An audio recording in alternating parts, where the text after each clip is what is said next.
Vamos a seguir lo que él dice. Él dice que Cuba comercia con todo el mundo. Vamos a seguir ahí a ver qué es lo que él dice. For example, Cuba every year exports $1.2 billion, which doesn't sound like a lot, but it's a lot for an island of 11 million people, okay? They export $461 million to China, $127 million to Spain, $65 million to the Netherlands, $64 million to Germany. This is not a country that's isolated. They trade with every country in the world. They export $5.3 billion a year. With Spain alone, they import, $1 billion from Spain. Another $790 million from China, $327 million from Italy, $285 million from Canada and from Russia. So they import over $5 billion, they export over $1.2 billion. Cuba is not isolated. They trade with every country. This regime trades with virtually every country on the planet. You know who else they trade with? The United States of America. Cuba trades with the United States of America. They import almost $280 million a year, almost as much as they do with Canada and Russia. And no one accuses Canada and Russia. Ya, vamos a ponerlo ahí. Fíjate todo lo que ha pasado de contrabando este señor en este tema. Primero, él dice que Cuba comercia con todo el mundo, cosa que es una verdad a medias, lo cual se convierte en una mentira, porque las verdades a medias se convierten también en mentiras. Cuba comercia con todo el mundo, menos con los Estados Unidos, o puede comerciar con todo el mundo, menos con los Estados Unidos, en condiciones de agresión económica. Cuba, el riesgo país tiene que ver con las dificultades cubanas para pagar sus deudas, pero usted le pregunta a cualquier sector de negocio en cualquier país del mundo y le van a decir que las transacciones con Cuba están siendo perseguidas por el Departamento del Tesoro, la Oficina de Control de Activos Extranjeros del Departamento de Tesoro del mercado más grande del mundo. Aquí hay no solo asimetría, y aquí no es solo la asimetría de que la economía norteamericana, según algunos cálculos, está entre el 20 y el 24% del producto mundial. Aquí hay y la cubana es 0.1% de la economía mundial. Esa asimetría, sin lugar a duda, está ahí. Y lo que hay además es que montada sobre esa asimetría hay una política de sanciones económicas contra las transacciones de terceros con el tema cubano.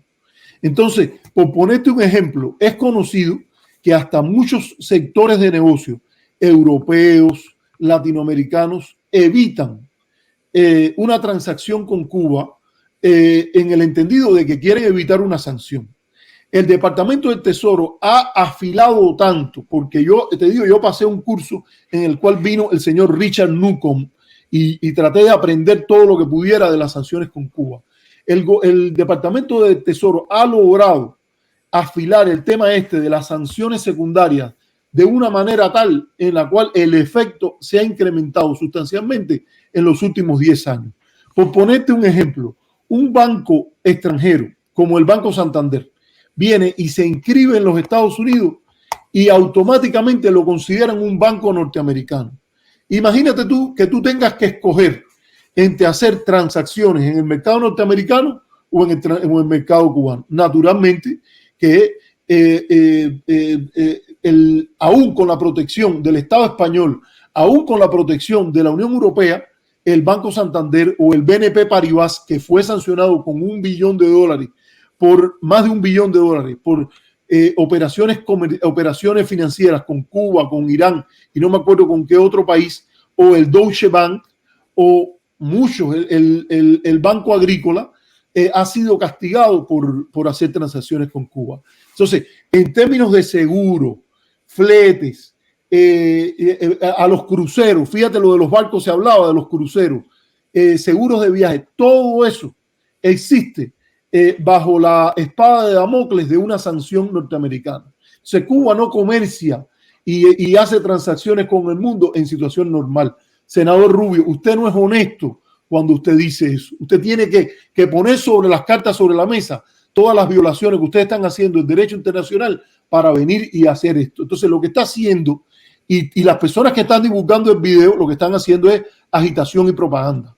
porque eso es agitación y propaganda sin una discusión sobre los méritos de las cosas que este señor está diciendo. La ley Helms-Burton habla muy intencionalmente, si usted busca hasta los que la propusieron, habla de tráfico de propiedades y traficar con propiedades, y no dice incluso las actividades específicas que fuera tráfico con propiedades que fueron norteamericanas, a las cuales le incluyen propiedades que no eran norteamericanas, sino que son propiedades de personas que se hicieron ciudadanos norteamericanos después, en un acto que no tiene precedente. Fíjate, hasta el departamento, hasta la USAID, la Agencia Internacional para el Desarrollo Internacional, financió un estudio de abogados de la universidad, de una universidad en Nebraska, ahora no me acuerdo, incluso la Creighton University, a la cual el cardenal Ortega fue y dio una conferencia allí, en Creighton University.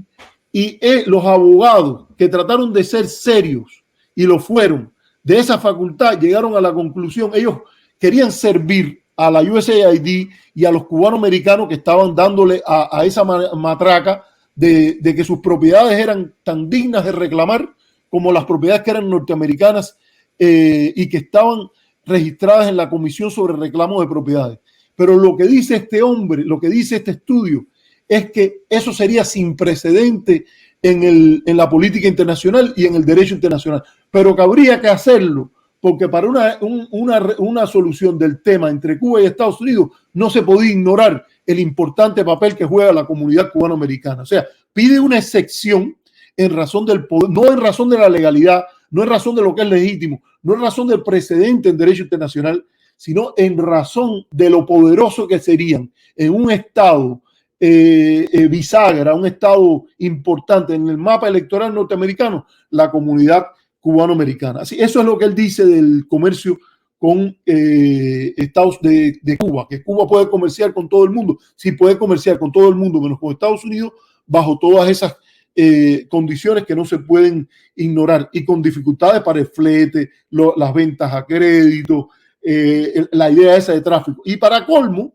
la administración Trump, incitada por Rubio, ha llegado al punto que cosas que eran consideradas legales por la parte norteamericana en momentos anteriores, transacciones que se hicieron cuando se pospuso el capítulo 3 de la Helms-Burton, la administración Trump las trajo porque abrió el capítulo 3 y cuando abrió el capítulo 3 abrió la posibilidad de que le hicieran juicios a las otras entidades que estuvieran envueltos en transacciones con Cuba.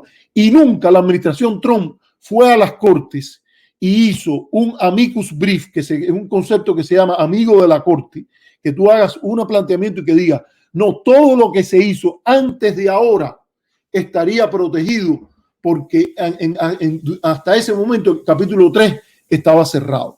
No lo hicieron. Entonces, ¿de qué comercio con todo el mundo este hombre está hablando? Si no habla de las condiciones en cual ese comercio. Para último de esta parte que él dijo que comercia con los Estados Unidos. No, Estados Unidos no comercia con Cuba. Estados Unidos creó una ley de reforma a las sanciones en el año 2000, que por cierto, este señor Rubio, que había sido había sido pasante, ¿cómo se diría? Becario, por decirlo de alguna manera, con la congresista Ileana Ros-Lehtinen, hicieron todo lo posible porque no hubiera reformas a las sanciones, que incluían los alimentos y las medicinas completas. Y Estados Unidos lo que aprobó en el año 2000, a propuesta de George Nethercutt, un congresista republicano por el estado de Washington, y el ex fiscal general norteamericano, que era en aquel momento senador por Missouri, John Ashcroft, y el senador John Warner de Virginia, todos republicanos, pero de estados que eran de agricultores. Ellos fueron los que pasaron las reformas para poder vender, no comerciar con Cuba, para poder vender alimentos y para vender medicinas, siempre y cuando se cumpliera la comprobación in situ, fíjate, la comprobación in situ de su destino final, por el cual no se beneficiarían ni los militares ni los militantes del Partido Comunista. ¿Quién patrocinó todo eso? Ileana Ros-Lehtinen. Entonces no hay comercio, fíjate, tan fácil la pusiste cuando dijiste que había comercio. Podías haber dicho que había venta específica bajo algo, no sé qué, pero no, miente también en eso. No hay comercio humanitario. El Comité de Sanciones del Consejo de Seguridad de las Naciones Unidas establece un criterio humanitario para las sanciones a Irak. ¿Y qué dijo? Que esas sanciones a Irak tenían que tener en cuenta el efecto de las sanciones en la población vulnerable, niños, mujeres embarazadas, entonces, el efecto en derechos inalienables, el daño colateral de las sanciones. Incluso cuando la señora Madeleine Albright llegó a decir que estaba bien si se moría 1 millón de niños, que ella ha dicho después que se arrepentía de eso, se crearon condiciones específicas para las sanciones y se creó la condición de comercio humanitario. Y esa condición de comercio humanitario le permitía al gobierno de Saddam Hussein vender petróleo en los Estados Unidos y que ese dinero fuera una cuenta y esa cuenta fuera usada para comprar medicinas y alimentos. Eso es comercio humanitario, que yo creo que no justifica que se lo impongan a Cuba, porque Cuba no está ocurriendo, ni se ocultó armas químicas, ni biológicas, ni mucho menos, ni ocurrió un gaseamiento. Se murió una persona el 11 de julio. No hubo un gaseamiento ni un genocidio, como dijo Yotuel y los de gente de zona en el encuentro con Juan González. No hubo ningún genocidio, así que no se justifica ese nivel de sanción. Pero incluso a los que cometieron ese nivel de violaciones de los derechos humanos, se adoptaron criterios que no están vigentes en la política hacia Cuba. Así que, señor Marco Rubio, también de nuevo vuelve a decir usted una media verdad, o yo diría un 25% verdad que se convierte en un 100% mentira, por como el senador lo presenta. Y vaya, a poner la analogía con Canadá o Rusia de que tienen un bloqueo sobre Cuba, vaya, el senador demuestra sinceramente que las analogías sin análisis son una expresión tremenda de haraganería intelectual. Seguimos, Felipe. Yo creo que hemos hablado bastante de esto. Tú tienes algo ahí que ponga en cuestionamiento. O la audiencia, si quiere, que ponga sus comentarios. A mí me gustaría ver si alguien dice que algo de lo que yo estoy diciendo aquí no es verdad.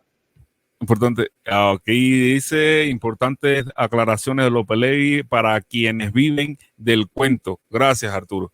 Este es el último comentario que vi. Vamos a darle play. Of having a blockade on Cuba, 66% of the chicken that's eaten in Cuba, which is the staple protein in Cuba, comes from the United States. Half their soybeans come from the United States. There is only one blockade in Cuba, and it is the blockade that this regime has imposed on its people. Now, yesterday, the president announced, or the White House announced... Mira, de nuevo, yo no sé el porciento de pollo que se consume en Cuba que viene de los Estados Unidos. Vamos a suponer que es 66%. Eso no quita la realidad de que hay una política de sanciones extraterritoriales contra Cuba, que lo que se produce es venta de esas condiciones y que se produce venta por cash, no son ventas a crédito. Hasta ahora, hasta hace muy poquito, cuando la senadora entonces de North Dakota, creo que es de North Dakota o de South Dakota, Heidi Heitkamp, que ella perdió el puesto, pero ella logró que se incorporara para beneficio de los productores norteamericanos la posibilidad de hacer marketing o investigaciones de marketing sobre la posibilidad de vender productos agrícolas a Cuba. Hasta eso estaba prohibido con las aplicaciones anteriores. Aquí hay un daño extraordinario, no solo a los cubanos, no solo las condiciones de ese comercio son restrictivas y hacen daño, no solo a los cubanos, sino también a los intereses económicos de los Estados Unidos. Si tú me preguntas a mí, apenas voy a decirlo aquí con claridad, yo creo que debería, después que Cuba alcanzó cierto nivel en las ventas agrícolas de los Estados Unidos, se justificaría que el Departamento de Agricultura estableciera un programa de cooperación abierto en temas de cooperación de protección fitosanitaria para las comidas, en temas de educación para que los cubanos puedan también tener seguridad alimentaria, que cubanos puedan venir y estudiar agronomía, veterinaria, todas esas cosas como sucede con el resto del mundo, con los cuales el Departamento Agrícola de Agricultura de los Estados Unidos tiene relación, que vayan a estados como Minnesota, Iowa, donde tú te encuentras un sinnúmero de estudiantes de diferentes países, como Vietnam, que es un país comunista, o gobernado por el Partido Comunista, y que dada la cooperación agrícola que hay, se envía a personas, porque es interés de los Estados Unidos evitar, por ejemplo, epidemias o cuestiones que puedan afectar la seguridad alimentaria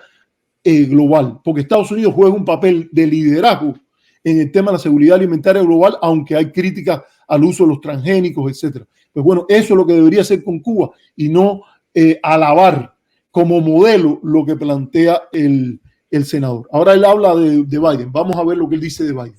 Sí, pero aquí yo también quería resaltar que usted podría abordar también es la falta de simetría comercial, el déficit comercial que genera la incapacidad de que el cubano de a pie pueda exportar sus productos a los Estados Unidos. Porque sí, si tú me vendes tanto pollo, pero ¿qué recibe los Estados Unidos de Cuba? ¿Qué permite Estados Unidos que Cuba le pueda vender? Y cuando me refiero a Cuba, no me refiero precisamente al gobierno cubano, me refiero al capitalismo o a la inversión privada, porque hasta esa está asfixiada precisamente por las medidas del embargo.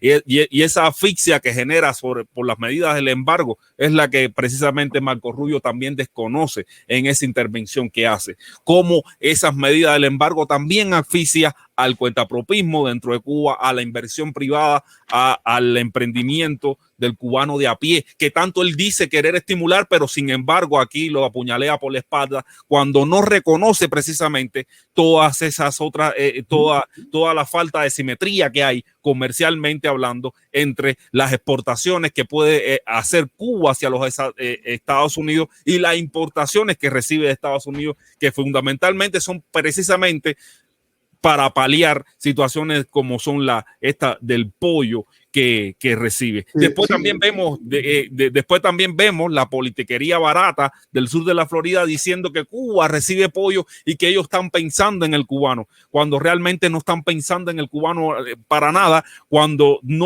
limitan precisamente las exportaciones, cuando anulan, porque no es que limitan, sino que anulan las exportaciones que puede hacer el cubano de a pie de Cuba a los Estados Unidos. Y ese pollo, Felipe, ese pollo sale más barato que el pollo que puedes traer de Canadá por los fletes. Y a veces se puede pagar, pero vamos a decirlo, ese pollo saldría más barato si se pudiese comprar a crédito. Y saldría más barato si el crédito que te puede dar un banco de otro país no hubiera sido perseguido por los Estados Unidos para eso. O sea, vamos a estar aquí, esta historia, esa analogía, fíjate, ¿cuál es el criterio de él para decir de que no hay bloqueo de Estados Unidos a Cuba?